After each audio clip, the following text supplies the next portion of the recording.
Thomas the Tank Engine has worked his branch line for many years and knows it very well.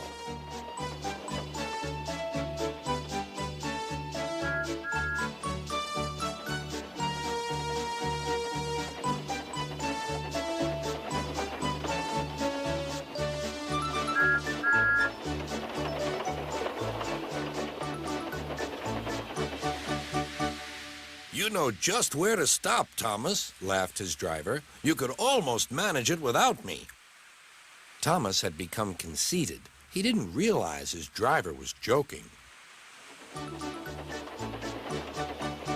Later, he boasted to the others. Driver says I don't need him now.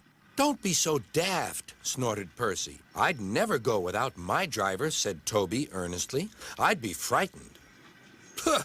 Boasted Thomas. I'm not scared. You'd never dare. I would then. You'll see. The next morning, the firelighter came. Thomas drowsed comfortably as the warmth spread through his boiler. Percy and Toby were still asleep. Thomas suddenly remembered. Silly stick in the muds, he chuckled. I'll show them. Driver said I could manage without him. I'll just go out and then I'll stop and whoosh. That'll make them jump. Thomas thought he was being clever, but really he was only moving because a careless cleaner had meddled with his controls. He soon found his mistake. He tried to whoosh, but he couldn't.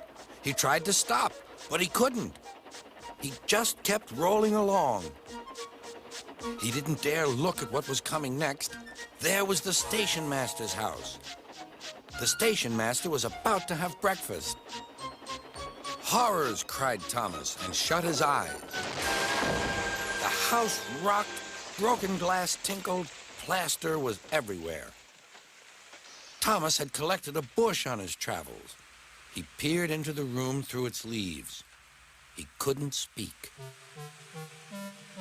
The station master was furious. His wife picked up her plate. You miserable engine, she scolded. Just look what you've done to our breakfast. Now I shall have to cook some more. She banged the door. More plaster fell. This time it fell on Thomas. Thomas felt depressed. Workmen propped up the house with strong poles and laid rails through the garden. Then, the Scottish twin engines Donald and Douglas arrived.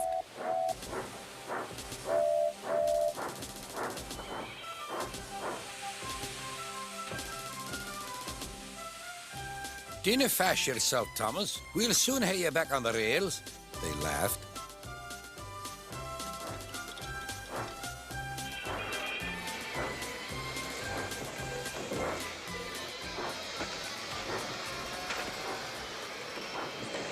Donald and Douglas, puffing hard, managed to haul Thomas back to safety. Bits of fencing, the bush, and a broken window frame festooned his front, which was badly twisted. The twins laughed and left him. Thomas was in disgrace. There was worse to come. You're in a lot of trouble, Thomas. I know, sir. I'm sorry, sir. Thomas's voice was muffled behind his bush. You must go to the works and have your front mended. It will be a long job. Yes, sir. Meanwhile, a diesel rail car will do your work. A diesel, sir? Thomas spluttered. Yes, Thomas. Diesels always stay in their sheds till they are wanted. Diesels never gallivant off to breakfast in station masters' houses.